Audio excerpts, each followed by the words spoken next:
From VOA Learning English, this is the Economics Report. The International Labor Organization recently released a report suggesting that real wage growth in developed economies is nearly unchanged. Real wages include the effects of inflation. Developing economies are mainly responsible for world wage growth. The ILO report says world wage growth is below the 3% rate that existed before the economic crisis of 2008. It says wage growth has slowed to nearly 0% in developed economies over the last 2 years. However, in developing economies like China and other Asian nations, wages have been growing by 6%. Wage growth in Eastern Europe and Central Asia is almost as high. The ILO report says wages in rich nations are still about 3 times higher than in poor countries.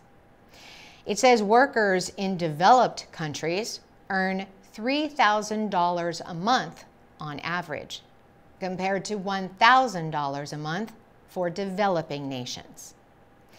The report says developed nations had increased inequality because of job losses and big differences between the highest and lowest wage earners. That difference between highest and lowest wage earners decreased in some developing countries. The ILO says minimum wage policies, rules for the lowest permitted wages, can play a strong part in dealing with poverty and inequality. Sandra Polaski is the Deputy Director General for Policy at the ILO. She disagrees with conservative critics of minimum wage policies. They say higher minimum wages mean fewer jobs. However, Ms. Polaski says employers often find ways to increase productivity to make up for the added cost of wages.